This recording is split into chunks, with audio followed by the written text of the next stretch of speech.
وَرَسُولًا اور ایک رسول ہوگا الی بنی اسرائیل بنی اسرائیل کی طرف، یعنی سارے انسانوں کی طرف نہیں، بنی اسرائیل کی طرف رسول ہیں.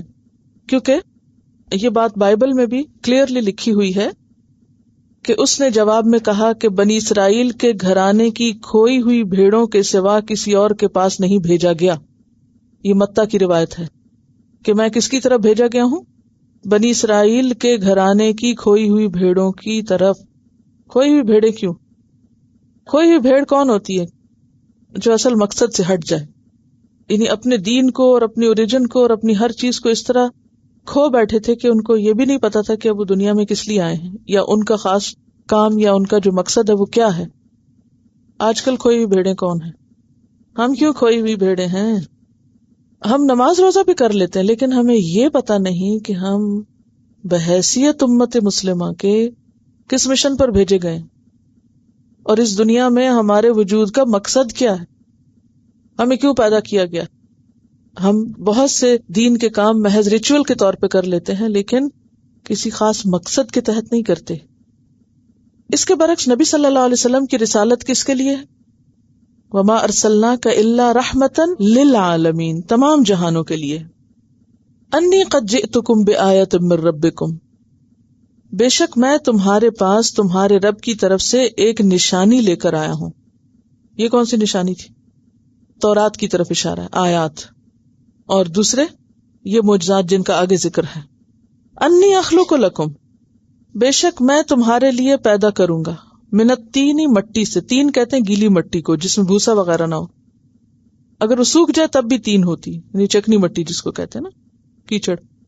کہیئت الطیر، پرندے کی شکل کی طرح. ہیئت کہتے ہیں شکل کو، ہے یہ تے، کسی چیز کی ابتدائی شکل و صورت، خواہ وہ حسی ہو یا ذہنی. کہیئت الطیر، طیر سے مراد ایک پرندہ بھی ہو سکتا ہے اور زیادہ پرندے بھی ہو سکتے ہیں. اور بعض روایات میں آتا ہے کہ یہ چمگادڑ تھی، کیونکہ چمگادڑ جو ہے اس میں پرندوں والی خصوصیات بھی ہیں اور اس میں میملز کی خصوصیات بھی ہیں. چمگادڑ اگرچہ پرندہ مگر وہ اپنے بچے کو دودھ پلاتی، اور اسی طرح اس کو کہتے ہیں پیریڈز بھی ہوتے ہیں جی. اور پھر عام پرندوں کے برعکس وہ صرف صبح کے ملگجے میں یا شام کے ملگجے میں دیکھ سکتی ہے، نہ دن کو نہ رات کو، کچھ نہیں نظر آتا اس کو. فَأَنفُخُ، پھر میں پھونکتا ہوں، فِيهِ، اس میں، فَيَكُونُ، تو وہ ہو جاتا ہے، طَيْرًا، پرندہ یا پرندے، بِإِذْنِ اللَّهِ، اللہ کے اذن سے. یعنی مٹی کا پرندہ بنا کے پھر اس میں پھونک مارتا ہوں اور پرندہ اڑنے لگ جاتا ہے. اور کہا جاتا ہے کہ وہ کچھ دور جا کے گر بھی جاتا تھا تاکہ لوگوں کو یہ پتا چلے کہ یہ اللہ کی تخلیق کی طرح کی تخلیق نہیں ہے، یہ محض ایک معجزانہ تخلیق ہے.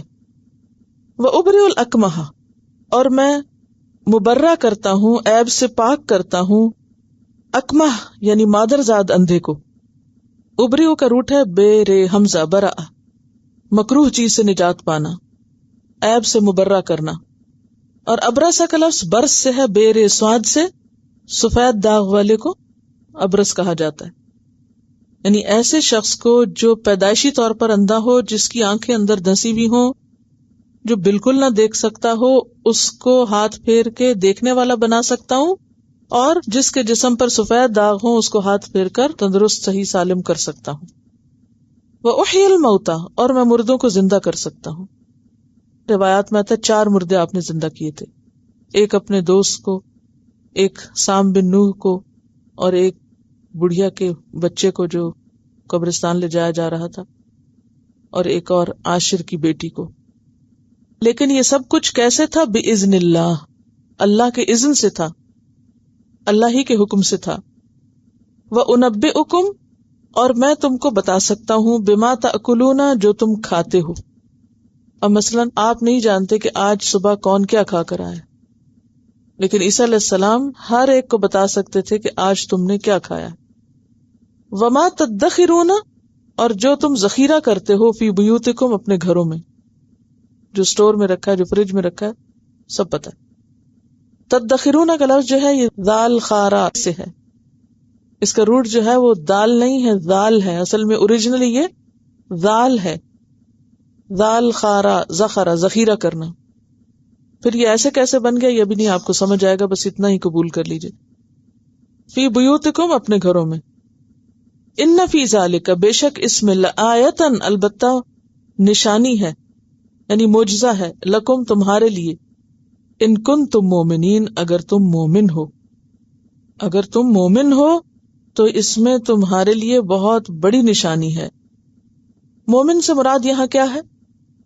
جس کے اندر ماننے کا مزاج ہو، جو حق کو قبول کر سکتا ہو، جس کی انا آڑے نہ آئے حق کو دیکھ کر اسے قبول کرنے میں، اور اسی کا نام ایمان ہے.